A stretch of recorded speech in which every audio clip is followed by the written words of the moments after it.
Allah subhanahu wa ta'ala is the greatest. He does not need your ibadah, does not need your concentration. Allah is not waiting for your charity. Allah's kingdom and dominion does not increase with your dhikr and tasbih and ruku' and sujood. We need Allah. We need Allah. We need Allah.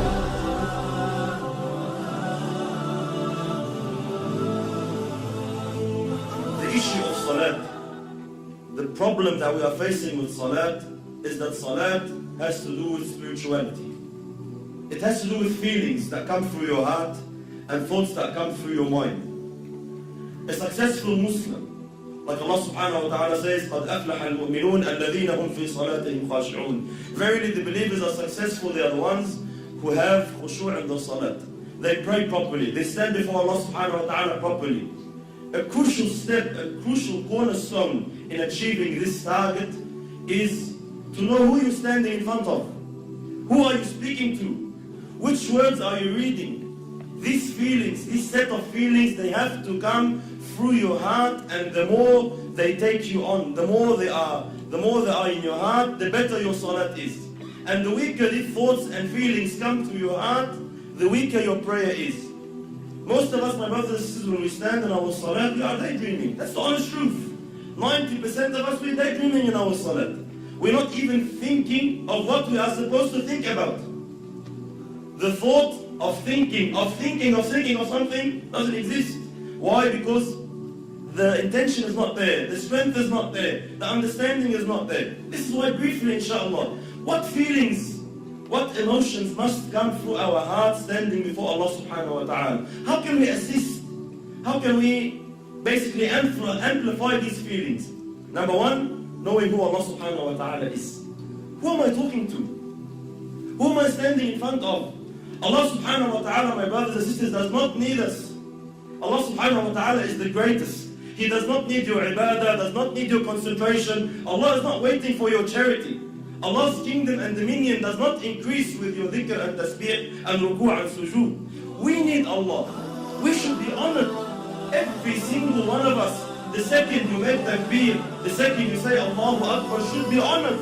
That Allah subhanahu wa ta'ala has allowed you a window of opportunity to speak to Him, to stand before Him. This is why the ulama say, whoever wants to talk to Allah, he should pray. You want to talk to Allah, start praying. When you're praying, you are directly, with no barriers, with no intermediaries, with no interpreters, you are speaking to your Lord, your Creator. This is why very, very important that we realize who we're talking to, my brothers. It's a small brief hadith. You know, Allahu Akbar, the understanding we should have who Allah subhanahu wa ta'ala is. Muhammad sallallahu alayhi wa sallam says in the authentic hadith, أَطَّتِ السَّمَاء وَحُقَّ لَهَا أَنْ طَئِتْ. The heavens have squeaked. You know, when you jump on a horse or a camel, the saddle makes a squeaky noise from the weight. أَطَّتِ السَّمَاء وَحُقَّ لَهَا أَنْ طَئِتْ. The heavens have squeaked, and they have a right to squeak. مَا فِيهَا مَوْضَعَ أَرْبَعَ أَصَابِعَ. Our Prophet is saying, our teacher is saying, sallallahu alayhi wa sallam, there's no space of 4 fingers in all this universe, إِلَّا وَمَلَكٌ سَاجِدٌ لِلَّهِ تَعَالَى, except that there is an angel who has prostrated his head before Allah subhanahu wa ta'ala.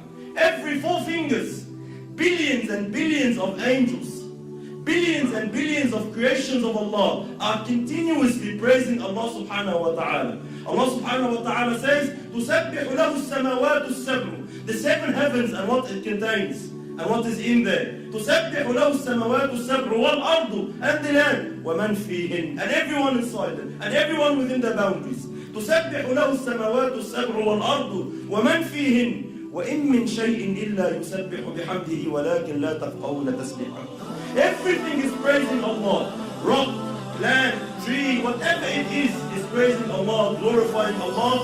وَلَكِنْ لَا تَفْقَهُونَ تَسْبِيحَهُ إِنَّهُ كَانَ حَلِيمًا غَفُورًا. But you don't understand, you don't comprehend the praise, you can't hear the praise. But everything is praising Allah. Allah is not in need of you.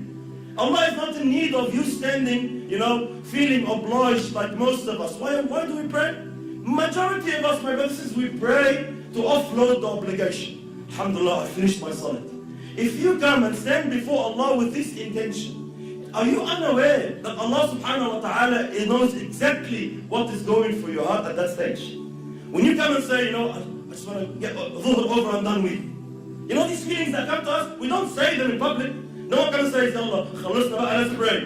No one says that. No one says to his mate, Allah, get over and done with, khalas, don't. We say, let's go pray over in my heart. Allah, please, let's go over and done with. This feeling that I'm praying just to offload the burden of salat is not the right feeling you should have. You should be honored, my brothers and sisters, wallahi, in issues of dunya. When we deal in our dunya here, with human beings like us, wallahi, subhanallah, if you stand in front of someone you're afraid of, like a judge in court, or a bully of some sort in Auburn, or a president, a prime minister, an ASIO agent, wherever you stand in front of, what happens to you naturally, without no motivation, without no one to have to give you a 7-step course of how to fear him? Naturally speaking, subhanallah, your heart starts pounding. You feel something. When you stand in front of the judge and he's about to announce the decision whether you'll got 15 years in jail or not, your heart starts pounding naturally. No one needs to give you a course. Why? Because we are aware who this person is. I know who he is. I know what authority he has. I know what he can do. I know what he can decide now. He can wreck my life. And because I know this, naturally the feeling, the emotion comes naturally. The problem is when we deal with Allah, these feelings do not exist. You stand before Allah and you're daydreaming. We all know Allah knows what's in your heart.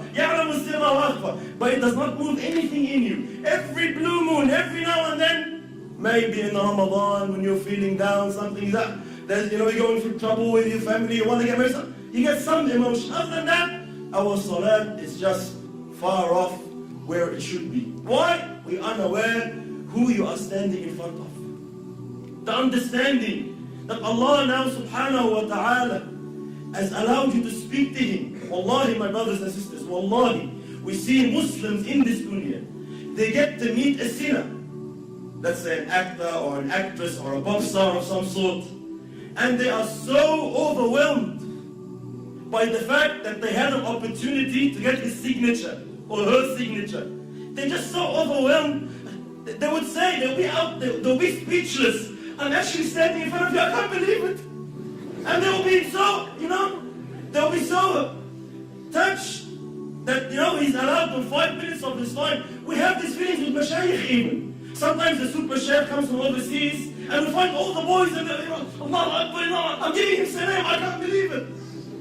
Subhanallah, every time I see such a situation, it always reminds me of Allah. Subhanallah, who is this person? Regardless, all ranks preserved. Who is this person? The Shaykh once said, imagine if you were to meet Muhammad sallallahu alayhi wa sallam, what would you feel? Imagine if Rasulullah said, I'll give you 5 minutes of my time, come meet me. What would you think? Would you daydream? Would you be sitting with Rasulullah thinking of your wife? Would you be sitting in front of Muhammad sallallahu alayhi wa sallam thinking about work? No way on earth. Why? Prophet of Allah is here. You'll be taken. You'll be absorbed in the discussion. But subhanallah, we stand before Allah every day 5 times daydreaming. Why? We are unaware who Allah subhanahu wa ta'ala is. And how patient is Allah? How merciful is Allah subhanahu wa ta'ala, my brothers? Imagine Allah subhanahu wa ta'ala knowing, seeing what's in your heart. He gave you everything. He gave you the wife you're busy with. He gave you the husband you're busy with. He gave you the job you're thinking of. He gave you everything you're thinking about that's distracting you from Him. And He knows that, and He is patient with you. He is Halim subhanahu wa ta'ala. He still accepts you. He still allows you. Subhanallah, imagine a prime minister allows a peasant to come and meet him for 5 minutes. Says, all right, you have problems, come. I'll allow you to meet the prime minister.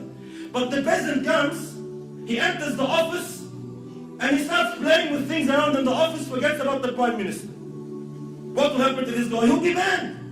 You will never ever have a chance to meet the Prime Minister again. Why? You're an idiot.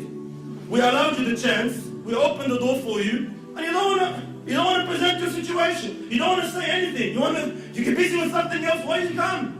Likewise, imagine Allah subhanahu wa ta'ala, the King of Kings, 5 times a day allows you an opportunity to speak to Him, to complain to Him, to beg of Him, to ask of Him, and you are daydreaming. And Allah subhanahu wa ta'ala still allows you. Allah doesn't ban you. Allah doesn't say, this guy is disrespectful. No, Allah is patient. Allah waits subhanahu wa ta'ala. You will understand. You will come back. So very, very important. Step on who Allah subhanahu wa ta'ala is.